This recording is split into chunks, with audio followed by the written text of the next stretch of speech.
Bulletproof સ્મિત Makwana vlogs. તારીખ છે 23. Invisible base કેમ્પમાં લાસ્ટ ડે છે. હવે નીકળે છે, પહેલા નાસ્તો કરવા માટે જઈશું. નાસ્તો કરીને પછી પેરાગ્લાઇડિંગ માટે જવાનું હતું, બટ મેં પ્લાન કેન્સલ રાખ્યો છે, તો નેક્સ્ટ ટાઈમ ફરી કોઈ દિવસ કરી લઈશ. 6:30 થઈ ગયા છે ઓલરેડી. બ્રેકફાસ્ટ માટે જઈ રહ્યા છે. આફ્ટર અમે સાઇટ સીન માટે જઈશું મનાલી 8 વાગે. તો જે બી અપડેટ હશે તમને કહું છું. નાસ્તામાં શું છે એ બી તમને બતાવી દઉં છું. છેલ્લો બ્રેકમાં છે ભાખરી અને ચા છે. પર ખાલી થોડું બટર કે ઘી હોત ને તો બહુ મજા આવી જાય. અહીંયા આગળ સફરજનનું ઝાડ છે, બધે સફરજનના જ ઝાડ છે. આપણે જેમ હોય છે આંબાના ઝાડ, એવી રીતે સફરજનના ઝાડ હોય છે. જોઈ લો, ખાલી સફરજન થયા છે બધી જગ્યાએ, અને સપ્ટેમ્બરની અંદર અત્યારે થઈ જશે. તો આ છે ઇન્વિઝિબલ નું ટોયલેટ બાથરૂમ. આ બાજુ મેલ, આ બાજુ ફિમેલ માટે અને નાવા ધોવા બધાની વ્યવસ્થા છે. આ ડોરમેટ્રી છે, એની અંદર બંક બેડ લાગેલા છે. એવી રીતે 1 2 3 એટલે આગળ પાછળ એવી રીતે છે. જેમ જેમ પીક સીઝન આવતી રહી છે તેમ તેમ વધી રહ્યા છે. લાસ્ટ ટાઈમ તમને બતાવી દઉં છું, કેમ કે હવે નીકળવાનું છે. તો તમે જોઈ શકો છો આ રીતે ડોરમેટ્રી હશે, અને આ રીતે અહીંયા આગળ પણ તંબુ જેવા તૈયાર કરેલા છે, કે જેના લીધે જો સંખ્યા આ બાજુ વધી જાય તો આ બાજુ બધાને સેટ કરી શકાય. બહુ ઝડપી કામ છે આ લોકોનું. જસ્ટ 3 કે 4 દિવસની અંદર આ બધું ઊભું કરી દીધું. તમે બી પહેલા દિવસે જોયું હતું કે અહીંયા આગળ કશું હતું નહીં, અને આ સફરજનના ઝાડ બધા. મનાલી સાઇટ સીન માટે નીકળી ચૂક્યા છીએ અમે. જે પહેલું ગ્રુપ એક હતું 7:30 વાગે પેરાગ્લાઇડિંગ માટે ગયા છે, એ લોકો ક્યાંના નીકળી ગયા છે. જે બાકીના બચ્યા છે એ બધા લોકો અમે જઈએ છીએ મનાલી સાઇટ સીન માટે. 8 વાગ્યાનો ટાઈમ હતો, અત્યારે 8 ને 7 થઈ છે. જેટલા બી છે એ બધા હવે જશે મનાલી, અને મનાલીની અંદર સાંજે 6 વાગ્યા સુધી ફરવાનું. ત્યાં શું જોવા લાયક છે જોઈ લઈએ. ત્યાં જઈને તમને બતાવું ક્યાં ફરી શકાય. પાછું જવાનું છે અમારા ટેમ્પો ટ્રાવેલરમાં જ, કે જે અમને મનાલી છોડશે. તો હવે અમે નીકળી ચૂક્યા છીએ મનાલી દર્શન માટે. સાઇટ સીન કરવાના છે. 2-3 પ્લેસીસ એવા છે, હિડીમ્બા ટેમ્પલ છે,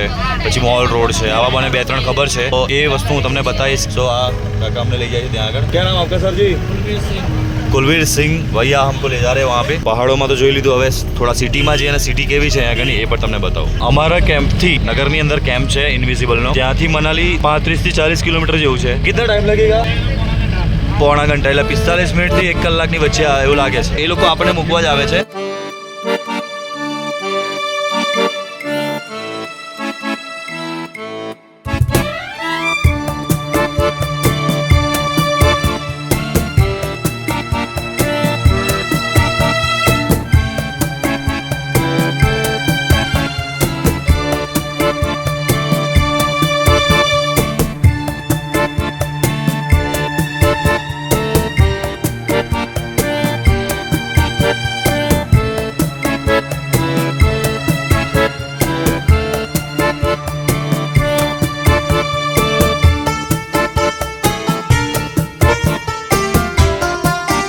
તો જે લોકો એવું વિચારતા હોય કે મનાલીની અંદર આવીને તમે એટલું સરસ શાંતિથી ફરી શકશો, તો જોઈ લો રિયાલિટી. એટલો ટ્રાફિક છે કે અડધા કિલોમીટર દૂર અમારી ગાડીને ઊભી રાખી અને અમે લોકો ચાલતા નીકળી પડ્યા છીએ. હવે સીધા અમે જઈએ છીએ મોલ રોડ આગળ. 1/2 કિલોમીટર દૂર છે અહીંયા આગળ. તો આટલો બધા ટ્રાફિકની અંદર બેસી રહ્યું એના કરતાં આગળ જવું સારું, તો આપણો ટાઈમ બી વેસ્ટ ના થાય. કે અમારી જોડે 5:30 સુધીનો ટાઈમ. 6100 ફૂટ ઉપર છે. અહીંયા આગળનું 19 ડિગ્રી તાપમાન છે, પણ ગરમ તો લાગે જ. તો હવે હિડીમ્બા દેવી ટેમ્પલ અંદર છે, મોલ રોડ પણ અંદર છે, મેપમાં એવું બતાવે છે. તો ત્યાં આગળ જઈએ, પણ અમારા એક મેમ્બર છે, એમને થોડું પગમાં ઇન્જરી થઈ છે, તો એમને ક્લિનિકમાં બતાવી અને પછી ત્યાં આગળ જઈશું. અને તમે જોઈ શકો છો લેહ અહીંયા આગળથી રોહતાંગ અહીંયા બહુ ટ્રાફિક છે. અહીંયા આગળ તમે આવો તો ખાસ ધ્યાન આપજો કે તમારી ગાડી પાર્ક કરો એવી જગ્યાએ કે જ્યાં તમે ઇઝીલી વોક કરીને જઈ શકો, નહીંતર કિલોમીટર તમારે ચાલવું પડશે.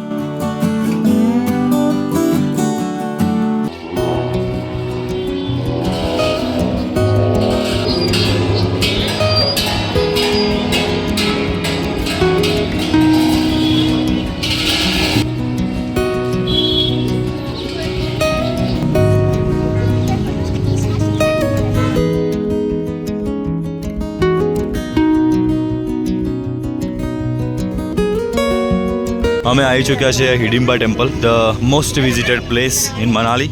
જોઈએ હવે અંદર કેવું છે, કેમ કે મારું બી પહેલી વખત જ છે મનાલીમાં. બાકી એરિયા બહુ મસ્ત છે, આજુબાજુમાં ભીડ, અને આ પીક સિઝન છે જેના લીધે પબ્લિક બહુ જ વધારે છે, અને રેટ પણ હાઈ હશે.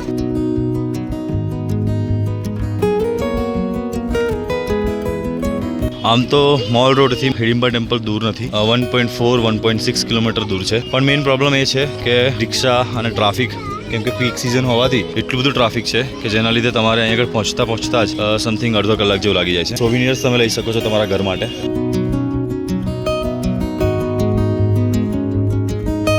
મારી સામે તમે જોઈ રહ્યા છો હિડીમ્બા ટેમ્પલ, મનાલીમાં એકદમ ફેમસ જગ્યા કે જ્યાં લોકો આવવાનું ક્યારે પણ ભૂલશે નહીં અને ભૂલતા નથી.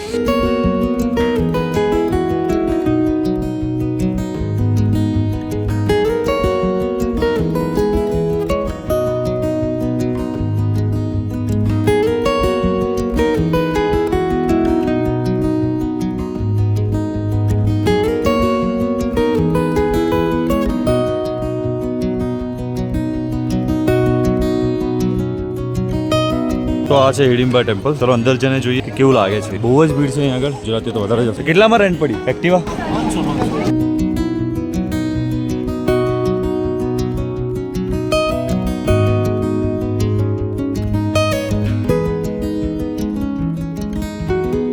દર્શન કરવા માટે લાંબી લાઈન છે, તમે જોઈ શકો છો. અંદર દર્શન થાય છે. કે જે લોકો નથી આવ્યા એ લોકો આ હિડિંબા ટેમ્પલને તમારા ઘરેથી જોઈ શકો છો. આજુબાજુનો એરિયા બધો ઝાડ પાઇન ટ્રીઝ વાળો છે. એરિયા સારો છે પણ ભીડ ભડક્કા બહુ ખતરનાક થઈ ગયો છે, કેમ કે આ પીક સિઝન છે ને એટલા માટે. જો તમને ઇતિહાસમાં રસ હોય તો તમે આને પોઝ કરી સ્ક્રીનશોટ લઈને વાંચી શકો છો કે આનો શું ઇતિહાસ રહેલો છે.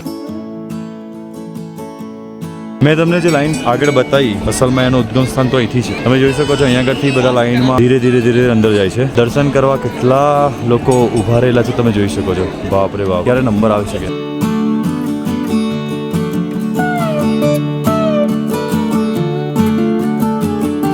અહીંયા આગળના ટ્રેડિશનલ ડ્રેસીસ જે છે એ પહેરીને ફોટા પડાવીએ છીએ. તમારા નોલેજ માટે બી એક વસ્તુ થઈ જાય કે તમે અહીંયા આગળ આવો તો બાર્ગેનિંગ જો સ્કિલ તમારી સારી હશે તો સારામાં સારા રેટમાં તમે આમાં 50 રૂપિયાથી બી વધારે ના આપી શકાય. પણ હવે આ લોકોને બી રોજી છે એટલે બહુ બાર્ગેનિંગ ના કરાવો તો સારું. જોઈએ હવે કેવા ડ્રેસીસ આપે છે. આમ તો એમણે ફોટોસ બતાવ્યા હતા. દીદી કોઈ ફોટો દેખાવો ને. આવી રીતે તમે દેખાઈ શકો. આ હિડિંબા ટેમ્પલની એક્ઝેક્ટ પાછળ જ છે. તમે બી આ એક્સપિરિયન્સ લઈ શકો છો.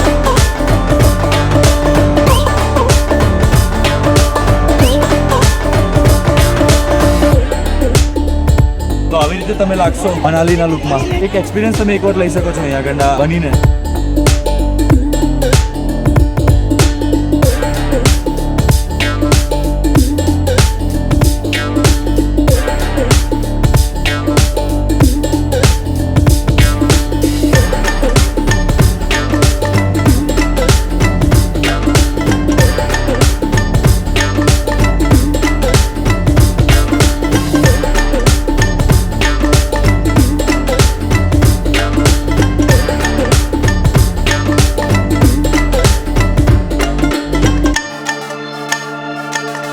આ રીતે ડ્રેસ તમે પહેરી શકો છો અને દીદી જોડે જજો. ત્યાં આગળ એ સારો રેટ કરી આપે છે. તમને લોકોને વ્યાજબી કરી આપશે. અને આ મંદિર હવે વિઝિટ બતાવી દીધી છે. જઈ નહીં શકીએ કેમ કે અમારી જોડે લિમિટેડ ટાઈમ છે. તો અમે હવે નીકળીએ છીએ સીધા મોલ રોડ માટે. હિડિંબા ટેમ્પલ થી તમે બહાર નીકળશો તો એક ભૈયા છે અને બહુ મસ્ત પેઇન્ટિંગ કરે, જબરજસ્ત. આ જીગરભાઈ લિટરલીમાં ભૈયાની પેઇન્ટિંગ એક નંબર છે. તો કદાચ તમે બી જો કદાચ પોતાના ઘર માટે વિચારતા હોય તો અહીંયા આગળથી એમને હેલ્પ કરી દેજો. બધી વસ્તુ મળી જશે તમને. તમે જોઈ શકો છો અહીંયા તમારા મમ્મી પપ્પા માટેથી લઈને તમારા ઘરમાં કોઈ ડેકોર કરવા માટે, તમારા નામ નેમ પ્લેટ માટે બધી વસ્તુ એક વુડન પર લખી નાખો. તો આ છે અહીંયા આગળનો ફેમસ મોલ રોડ, જે મનાલીનું એક હાઈલાઇટ છે, જ્યાં આગળ શોપિંગ ને બધું કરી શકાય છે. તમે જોઈ શકો છો. તો અહીંયા આગળ અમે આવી ચૂક્યા છીએ. બધો કંઈક ખાઈએ. ભૂખ લાગી છે બહુ જ જબરજસ્ત.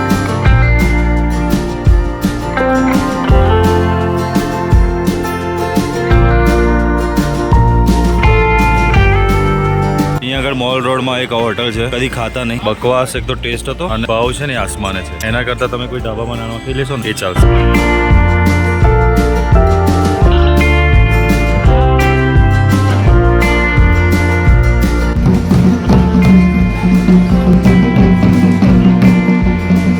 ફાઇનલી મનાલી વિઝિટ પતી ગઈ છે. એક તો રશ બહુ જ છે, ટ્રાફિક બહુ જ છે કે આ પીક સીઝન છે. હવે કામ કરીએ, સીધા નીકળીએ છીએ અમે જ્યાં આગળ અમારી ટેમ્પો ટ્રાવેલર હતી ત્યાં. જે લેવાનું તે લઈ લીધું છે. આ તો અત્યારે બહુ મજા નથી આવી. ઓલરેડી અમે જે ટ્રેકિંગ કર્યું છે ને એના લીધે થાક વધારે લાગ્યો છે. મનાલીનો વિડીયો અહીંયા આગળ ખતમ કરીએ છીએ. હવે સીધા પહોંચીશું કેમ્પ પર અને ડિનર કરી અને પાછા પઠાનકોટ, કેમ કે કાલે સવારેની અમારી ટ્રેન છે પાછી ગાંધીનગર. સો લાસ્ટ ડિનર બધા સાથે છેલ્લે જમીને બધા નીકળે છે પોતપોતાના ટેમ્પો ટ્રાવેલમાં. ચલો ભાઈ છેલ્લે બધા પછી મળીએ બધા, બરોબર?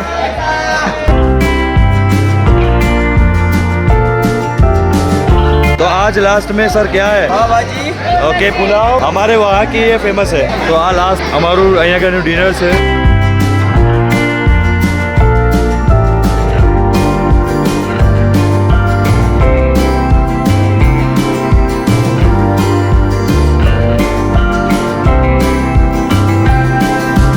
શું વાત છે યાર, પાવભાજી એક નંબર છે અને પુલાવ બી એક નંબર છે. બહુ મસ્ત ટેસ્ટ છે. તમે બી આવજો, તમને બી જમવાનું ફાવશે. ફાઇનલી વરસાદ અમને રોકી રહ્યો છે એવું લાગે છે. બરોબર વરસાદ પડ્યો. જ્યાં 3 દિવસમાં ના પડ્યો અત્યારે વરસાદ ચાલુ થઈ ગયો અને નીકળીએ છીએ પોતપોતાના ઘર બાજુ. ચલો સાહેબ, બાય બાય. ચલો મિત્ર, બાય. બધા લોકો એકબીજાને મતલબ છેલ્લી વખત બધા મળી રહ્યા છે. જ્યારે તમે આખો કેમ્પ ખતમ કરીને પઠાનકોટ પાછા આવશો ત્યારે જે વોલેન્ટિયર છે એ બધાને આવી રીતે જ સર્ટિફિકેટ આપે છે જે તમે અચીવ કર્યું છે એના માટેનું, અને એક કિચન આપે છે સોવિનિયર તરીકે. હિનાનો બર્થડે નતો ઉજવ્યો એવું તો છે નહીં. કેક આજે કાપી, સેલિબ્રેશન રિવર રાફ્ટિંગમાં કર્યું. બધા લોકોએ અહીંયા આગળ જેટલા છે બધાએ સપોર્ટ કર્યો. ઇવન જોડે જે ફ્રેન્ડ્સ છે લોકોએ બી સપોર્ટ કર્યો, એટલે બહુ મજા આવી ગઈ. 10:33 આજુબાજુ જંબુ તાવી એક્સપ્રેસ, જેમાં અમે આવ્યા હતા, એ સેમ ટ્રેન છે. એ ટ્રેન અમને પહોંચાડશે સીધી ગાંધીનગર. સો આ રીતે આખી ટ્રીપ અમે ખતમ કરી invisible NGO through. Manali trek, Ranisui lake. So તમે બી કરી શકો છો. તમને બધી વસ્તુનો એક્સપિરિયન્સ મેં બતાવી દીધો, જમવાથી માંડીને રહેવાથી માંડીને બધી વસ્તુઓ. તો હવે તમે વિચારી શકો છો કે તમે આવવા માટે શું કરવાનું. ડિસ્ક્રિપ્શનમાં એક લિંક આપી દઈ, ત્યાંથી તમે બુક કરી શકો છો. બાકી ત્યાંથી એક નંબર આપી દે, એના ઉપર બી તમે ડિટેલ્સ લઈ શકો છો. સો હવે વિડીયોને એન્ડ કરીએ છીએ. બધા લોકો એક ફેમિલી બની ગયા છે અને બધાએ મજા કરી છે, બહુ જ મજા કરી છે. તમે હોય વિડીયો શું કરવાનું? લાઈક, શેર, સબસ્ક્રાઇબ અને બીજા લોકોને બી કહો, એ લોકો પણ ઇનવિઝિબલ થ્રુ અથવા બીજા કોઈ થ્રુ આવા પહાડોની અંદર ટ્રેકિંગ કરવા માટે આવી શકે. ચલો મળીએ છીએ નવા બ્લોગમાં. એ ગમે ત્યારે જ્યારે નવી જગ્યાએ જઈશું ત્યારે શૂટ થશે. Thank you so much watching this video. જય હિન્દ, જય ભારત.